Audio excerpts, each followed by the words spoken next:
All right, good evening, council. We'll call the meeting to order. It's 7 o'clock, April 10, our regular council meeting tonight. So we're going to start with a moment of reflection before we get into the approval of the agendas. So we'll start with a moment of reflection now.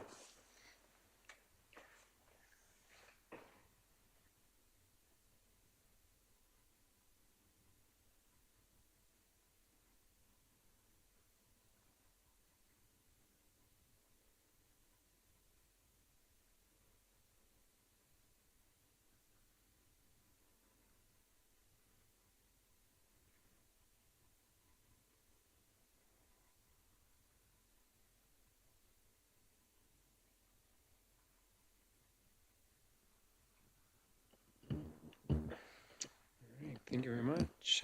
So the consent agenda, anyone wishing to make a motion to the consent agenda? There's quite a few reports in there. So if there's anyone that wants to talk about any of them, please do pull it. Otherwise, we can pass on any questions we have for administration before or after this meeting. So motion to approve the consent agenda. Councillor Wolstenholme makes the motion. All in favor? Any opposed? Motion carried. And a regular meeting agenda. Is there any additions? I've heard of none. So motion to approve the agenda as presented. Councillor Fox makes a motion. Call to question. All in favor? Any opposed? Motion carried. And for the good of council, does anyone have something they wish to share? Anything that you noticed in the quarterly updates might be good to share here, or anything else going on in town?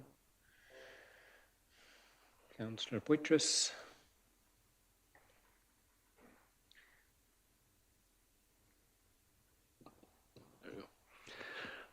This upcoming weekend is the annual Stars Volleyball Tournament. Excellent fundraiser put on, I think this is 20th anniversary of it. We've been doing it for a long time. Anyways, 48 teams of volleyball players coming to town this weekend. It's their biggest tournament ever. So we're looking forward to playing host and welcoming all those people out to Fort Macleod. And how many teams do you know, Van? 48. 48 teams, which would mean times 6 per team. So like 300 people playing volleyball plus. Nicely done. Stay away from the curling rink, is that what you're telling us? Any other comments for the good of council? Councillor Henniger? Just wanted to make mention of Centennial Park, and I mentioned to admin before this meeting, just it's looking great with the upgrades of the lighting, and I think that's going to be awesome for kids and families to be walking around this summer and actually have it lit up. So thank you for those crews. I know they're digging like crazy, but the pathways are very clean, so thank you. Very good. Any other comments? Oops, sorry. Lisa, go ahead. Our interim CAO. Just a reminder that the community cleanup is coming up on April 19th, and we don't have a council meeting before that. So to get that word out again to the public, starts at 4:30 here to grab your bags and a map and a route. They'll put you on your way, and then we'll do a free barbecue for all of the participants after that, anybody that comes to help volunteer and clean up our town. Yeah, in the back area here, just between, in the green space. Very good. All right, if there's no other comments or, for the good of council, then we will move on in our agenda to our delegation for tonight, which we have one, which is on Zoom tonight. We want to welcome Greg Baird. And does anyone from administration want to make a quick intro to this presentation before we get started? No? All right, well, tonight we do want to welcome Craig Baird to present on Canadian history. I am assuming it's EHX or X. We'll see how it goes. So welcome to our council tonight, Greg, and we look forward to hearing from you. Yeah, I can. It's very echoey. Okay. Hi. I'll just share my screen. So, like I said, it's pretty echoey. So I hope you can hear me okay. Essentially, my name's Craig Baird. I host Canadian History X, which is a podcast and website that I've been running for several years now, focusing on Canadian history. It's essentially how I make my living. So Canadian History X, it was created in 2019. It's put out about over 500 episodes of Canadian history content of a wide sort, everything from our slavery history and smallpox with the Indigenous to Mr. Dress Up and the Beachcombers. If you can think of Canadian history, I've probably covered by this point. And roughly 1/5 of the content centers on small town histories, where I actually delve into a small town and look at its history and what makes a small town history great. So Canadian History X is currently one of the top history podcasts on Apple Podcast, Amazon, and Spotify. When I took this photo just a week ago, it was number 3. I was number 1 yesterday. I think I'm number 2 now. Yeah, I generate about 100,000 to 120,000 downloads per month, so about 1.4 to 1.4 million downloads per year, and 90% of that comes from Canada. And then with my small town history episodes, you can see some here, like the history of Bicycle. I've covered communities in every single province except Quebec, New Brunswick, and Newfoundland. And my episodes go live out to thousands of listeners as soon as they're ready.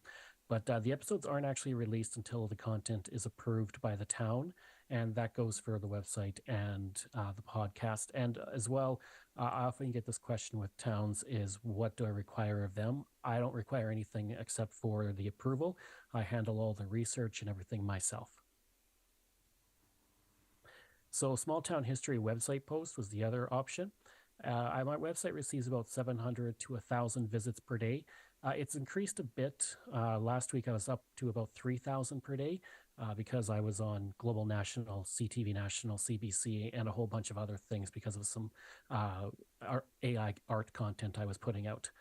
So all posts use SEO keywords to ensure the visitors find the posts when searching, and the podcast episode transcripts are also put on the website, which also helps with searching.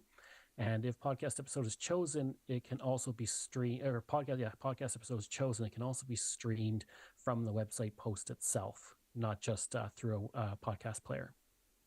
So in conclusion, for $1,000, podcast episode goes live to all the listeners as well as the website post. Now, none of that happens until approval comes from the town. So I send a copy or I send the script and it's looked over. And once I have approval of that, then it goes live. Podcast and episode stays up and the link doesn't change. You can use the link anywhere you want, as often as you want. It'll never change and it never disappears. And a copy of the podcast episode streaming link is provided for you for that purpose. So that's essentially the presentation I had, really short and sweet. Like I said, it's very difficult to hear anybody. So if you have any questions, I hope somebody can relay it to me so I can answer it properly. Well, thank you very much. We'll do our best to answer some clear questions. If we can't, we'll maybe have Miranda type them in the chat box. But otherwise, your presentation was pretty simple and straightforward. And does council have any questions?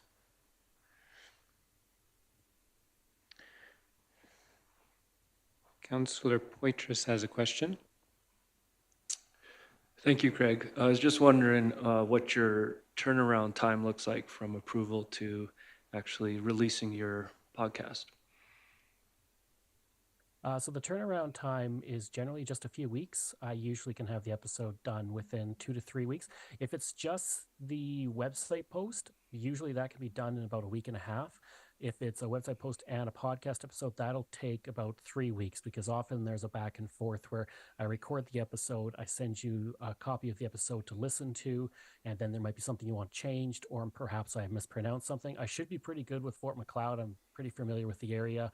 I used to live in High River. I'm born and raised in Alberta, so I'm pretty familiar with Fort Macleod. I shouldn't get too much mistaken with pronunciations, but usually in that case it's about 3 weeks. Sometimes it's shorter, but I generally try and have everything done within 3 weeks, especially as we start getting into the spring and summer tourist season, because the whole point of this is to drive traffic to these communities. So people, when they're searching for a place to go, they might type in Fort Macleod, and then my website comes up and it shows them all these places that they can visit.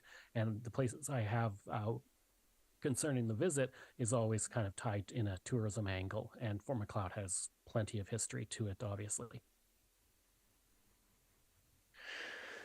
Thank you for that answer. Anyone else have any questions?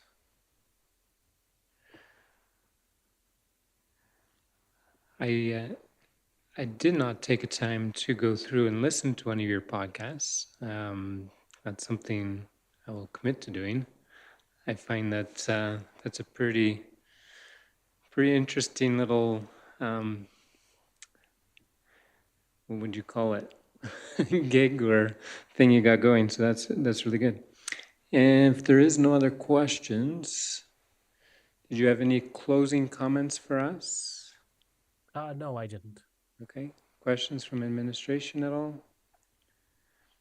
So we'll discuss this later in our agenda, and I'm sure you'll be hearing back from our administration on next steps. Okay, perfect. Thank you. All right, thank you very much.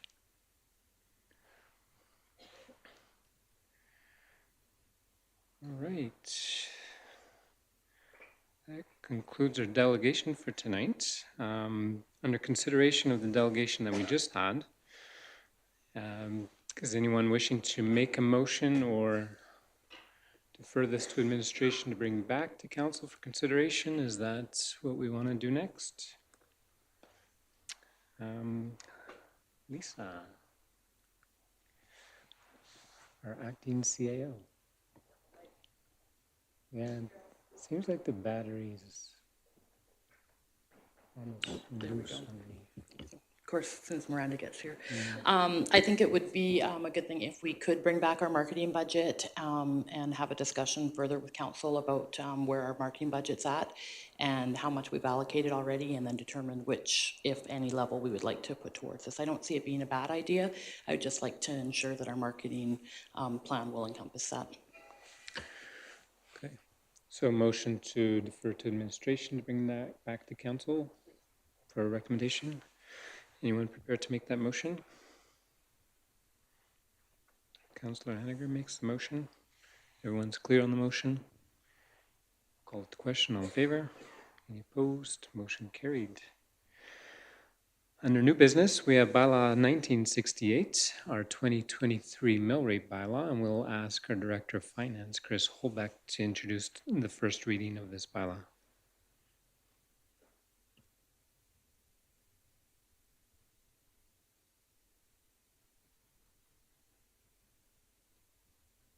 Okay, there we go. Good evening, Council. It's mill rate time again. Yay! So exciting. We have been, as everyone knows, the mill rate flows out of the operating budget. We put in our estimated revenue and expenses into the operating budget. And what the mill rate bylaw does is it generates revenue based on our new assessment to fund the deficit in the operating budget. That's how mill rates work.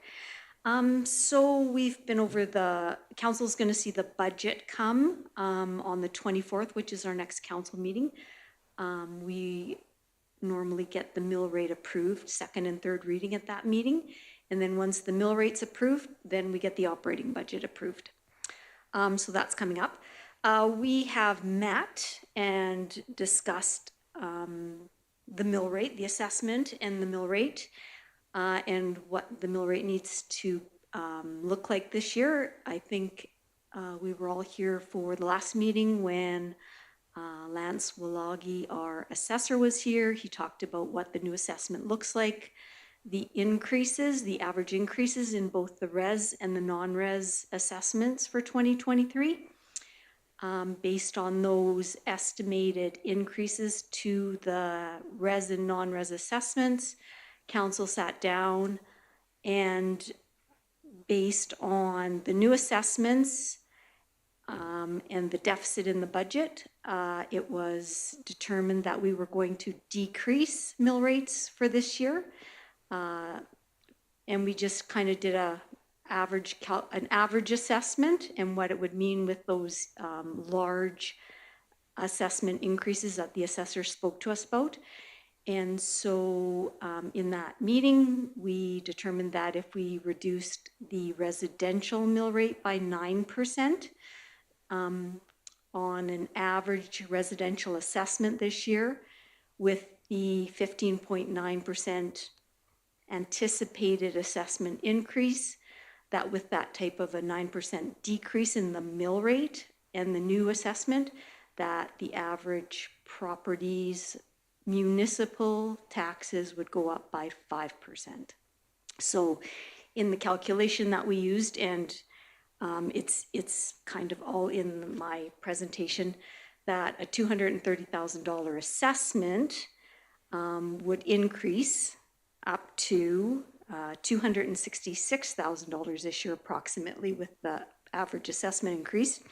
And then with the decrease of the mill rate by 9%, the municipal taxes on that property would go up by $80 this year. So council did that with both the res and the non-res assessments. The non-res was anticipated going up by 16.6% in 2023, that Lance talked about. So council determined that if we decrease the mill rate by 10% on non-res assessments, that it would cause the municipal taxes in 2023 on a non-res assessment to increase by about $230 for the year. So there was a lot of discussion about inflationary period this year with housing prices skyrocketing and people selling their houses for quite a bit above market values. So council tried to help the ratepayers in the community by adjusting the mill rate down so that the increases in assessment that people will be seeing on their 2023 assessments won't be quite as of a financial difficulty for families and for businesses. So tonight we are asking for first reading of the 2023 mill rate bylaw. And the mill rates that council will see in the mill rate bylaw are those that we discussed at our last infrastructure and finance meeting. So those have been decreased from last year's mill rates, 9% for residential and 10% for non-residential. The education mill rate and the seniors foundation mill rate, those are set based on how much we are requisitioned by those bodies. So I don't have any control over that. I just spread it out among the assessment and everybody pays their fair share.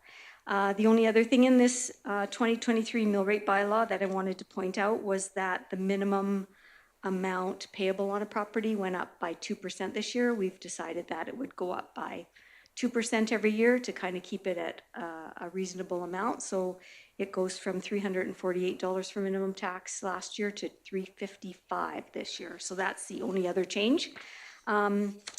Machinery and equipment is still exempt in the town of Fort McLeod per this bylaw also. And that's everything. So I can answer any questions. I think you're not going to see any too big of changes. I want to take the decimal point out to 9 on our mill rate instead of 8 because I just enjoy the precision of having 9 digits instead of 8. So you'll see that probably change when it comes back for second and third reading. But that's just my financial being anal financially, so I can live with that. And then it's nice to see that you guys, I think you guys got this mill rate comparison. I try to do this every year. We are usually one of the first communities that are setting our mill rates, so I usually don't have comparables for other communities. But even with our new mill rate and everybody's mill rates from 2022, we're just, our residential mill rate is low, so much lower than most municipalities, and our non-res is very competitive. So I think from a governance perspective, council is being very cognitive of the financial hardships that everybody's in this year with inflation, and our budget is balanced, and we have revenues to keep on with the programs and the services and the repairs and maintenance to our infrastructure. So I'm very pleased with the mill rate bylaw. So I'll take any questions that you have. Thank you. Thank you for Chris for making that introduction for our bylaw, our mill rate bylaw for 2023. Maybe we'll start with request and motion from council to move first reading of the bylaw, then we can have some discussion, debate, and questions after that. Is anyone prepared to make a motion on this bylaw? Councillor Fox makes a motion to approve first reading of bylaw 1968. Any questions for administration? Discussion?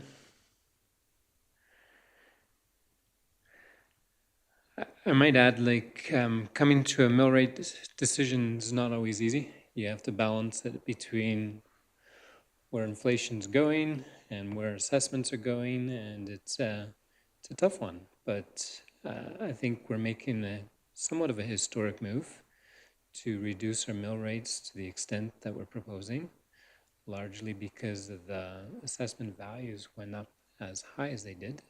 Our tax assessors assure us that those are accurate numbers, so it's not going to come crashing down next year. Either way, our aim was to keep it at that 5%, and that seems to be a reasonable number based on where inflation is these days, and the increased levels of services that we are currently providing, including things like the pool and what have you. So I'm happy with the work that administration has done with this. And is there any other comments from council on this bylaw? This will be first reading. I'll go for public hearing as well. Do we need to advertise for public hearing? Not public hearing on the mill rate, sorry. And then, yeah. All right, so the motion is on the floor for first reading. If there's no more questions or discussion, we'll call it the question. All in favor? Any opposed? Motion carried. Thank you very much. And we will move on now to development permits 02423 GMS Mechanical, and we'll ask our Director of Operations, Adrian Pedro, to speak to this one. Good evening, Council. I think I got a word from Marco that he's got something going on that he needs to leave for. So if you can mark it in a minute. Thank you, Marco. Thank you, Councillor.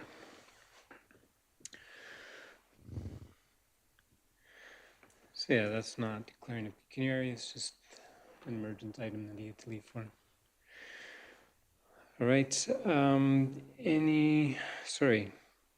Adrian, proceed, please. Sounds good. So Council has before you a development application from GMS Mechanical. The reason this application is coming to Council is because it's for a lot on Main Street, on the one-way, 336 25th Street, and it is currently direct control, which means Council has authority of what goes on there. And so the rezoning was done for this applicant to apply for their proposed use here. So as you will see in the report, administration does recommend approval of the permit with a variety of conditions. So I will answer any questions. Right. Does anyone want to start with making a motion to approve? What do you want to start with? Yeah.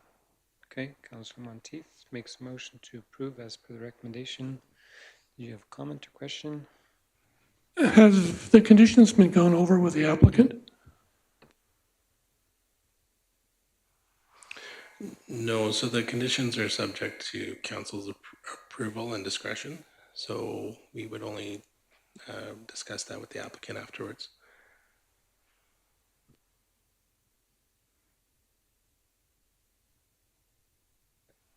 Sorry, I should add one more thing. So if council does feel that the conditions need to change at all, then would be the forum to do that. Councillor Monteith, did you have a concern with the conditions? No. Okay. Any other questions or comments on the recommendation?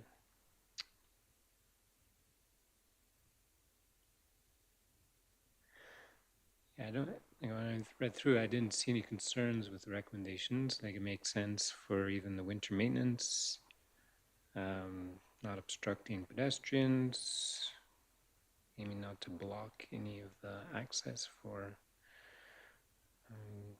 pedestrians. Seems all very reasonable. And there was an extension built into it too, right? 2-year extension after 2 years?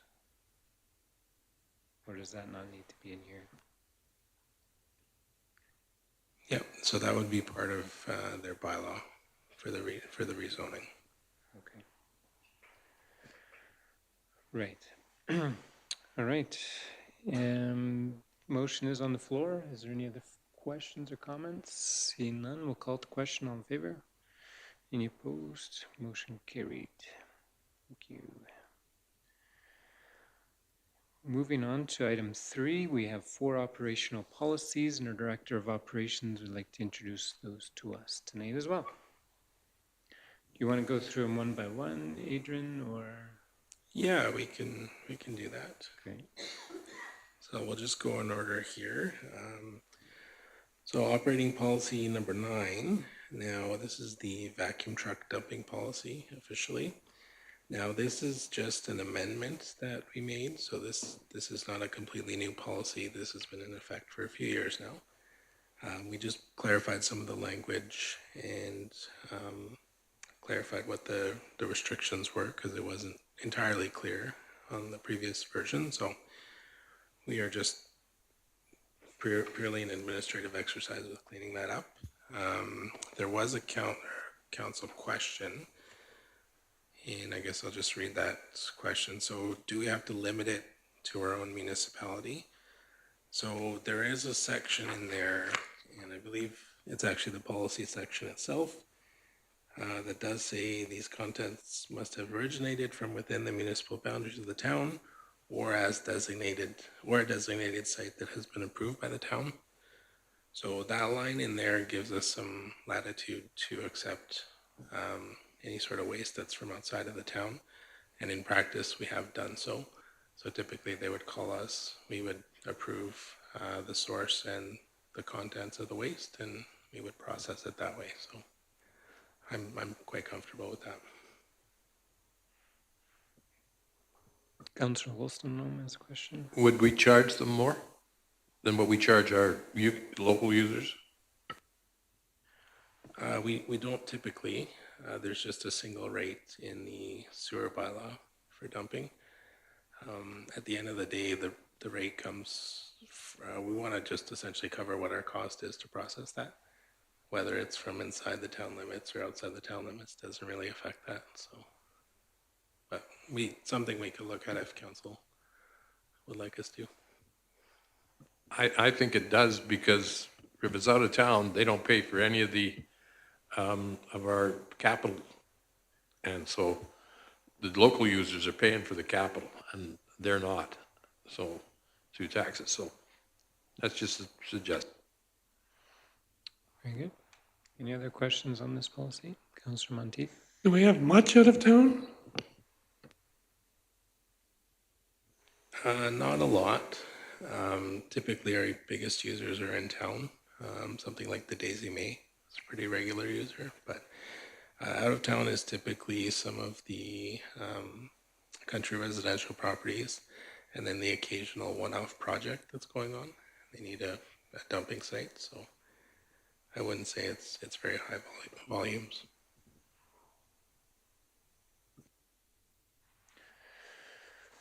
Very good. If there's no other questions, we can go to the second policy.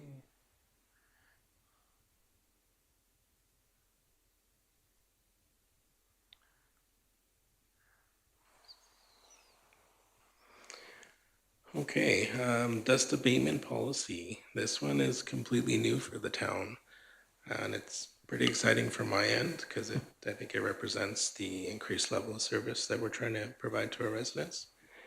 So essentially what this governs is the any sort of dust abatement that we're going to do for our gravel roads in town.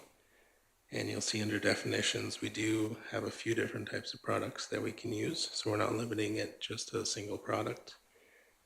And in the procedure itself, that's probably the most important part, is where we've separated it out into priority 1 and priority 2 roads. Priority 1 would be the ones we try and do on an annual basis. Those are typically the residential roads or roads that, say, adjacent to the cemetery for 9th Avenue, for example. And then priority 2 roads would be items or sections in the industrial parks, for example. So just trying to establish which ones would achieve higher priority there. So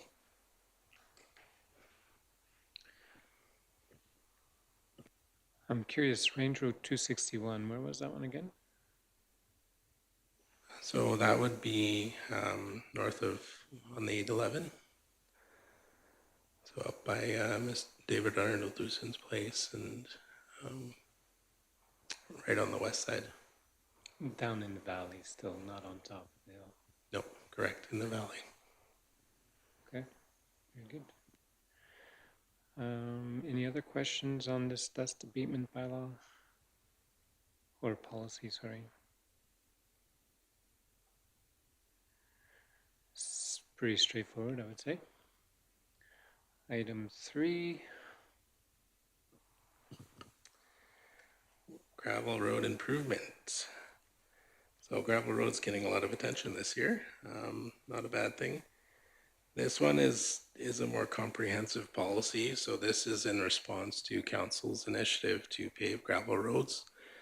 Now, there were no metrics around what that looks like, so we needed to establish some limits in terms of which roads are completed, what's the viability of that, what's the current level of service. So we're looking at a number of things there to help us determine which road that we can do. And then at that point, once we have that list, then we can go out, do some surveying, see how viable it is to actually just pave the road without doing too much extra work. Because there is limited budget dollars. So at the end of the day, we do need to be conscious of that. But as you'll see in the procedure, there is what's called a priority index, as we're calling it. That's the overarching score, if you will, for that road. And that's based on a number of things. One being the traffic factor, and that is just what the volume of traffic is on the road. The classification, which is essentially your composition of your vehicles. The maintenance factor, and that is based on how much maintenance we have to put on that road, and then the number of driveways that are on that section. So quite a bit of work needs to go into this in terms of actually doing the assessments, but that's something that we are coordinating with our asset management program. So once we get that all in place, we can actually have a comprehensive list. There was a question also earlier whether this policy has been tested. We have on a few different roads. What we found is it does create, it does put quite a few roads in that sort of high to medium level. But that being said, they're not quite all the same. So if it is a high, say for example, it's an 11, but the other road could be a 13. So there is some some room there. And as we get really deep into this program, there's obviously room to play with some of these numbers, but I think it's a good starting point.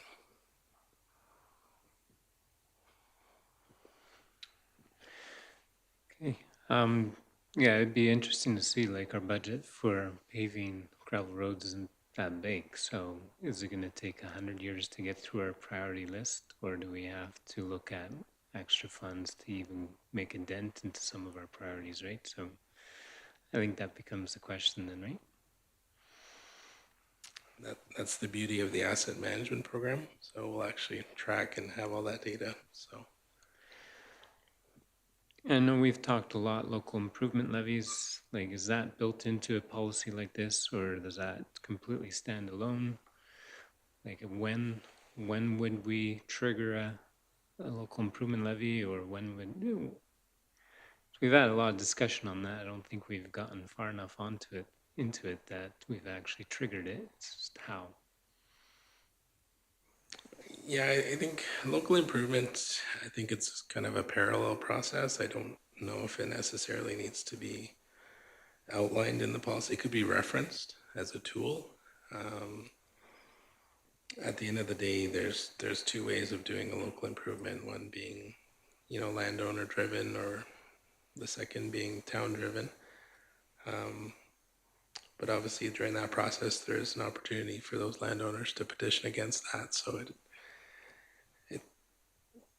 I think there could be a place for a lot of gravel roads where the town could say, okay, let's say some of the industrial roads, we know off the bat that they're not going to be suitable for just paving it because they're going to need more work. So maybe in that situation, we look at that and say, okay, sure, we can contribute this, but then that extra maybe needs to be put out in the local improvement process.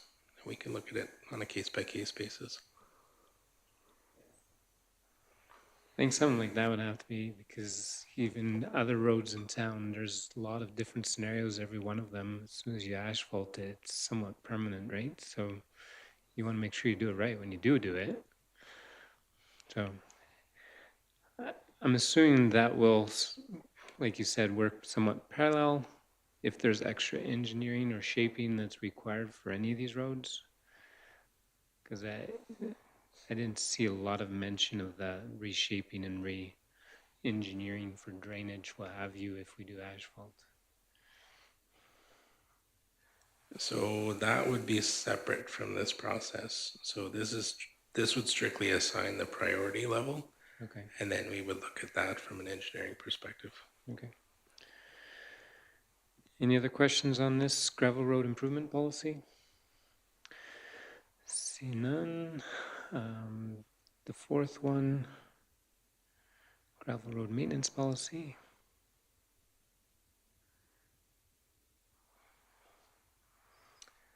Okay, so this one is a relatively short policy, but we felt we needed to put this in place because there currently is no standard in our public works group for when inspections take place or any sort of regular maintenance on gravel roads. Currently, it's largely done based on complaints, or the guys have a rough idea of when it should be done. So we need to, or at least the intent is to have something on paper and something that we can follow, as opposed to just being subjective. So this policy quite simply just outlines what the type of maintenance is, blading versus grading, does outline a fairly light procedure in terms of inspections, and then what our base level of service is for that maintenance. Thank you. Any questions on the gravel road maintenance policy? There is none. Thank you for that. So probably do a motion now to accept all 4 policies as information. I don't think it's something, or is it an approval? Always a little bit confused on that one. Yeah, so these would be for information. Information. Anyone prepared to make a motion on these policies? Councillor Monteith makes the motion. Is there any further questions on any of the policies that we just went through? Seeing none, we'll call the question. All in favor? Any opposed? Motion carried. Thank you. All right, we are call for a motion to go in camera, please. Councillor Hanniger makes a motion. All in favor? Carried. Thank you. This will end our public portion of the meeting. Have a great evening.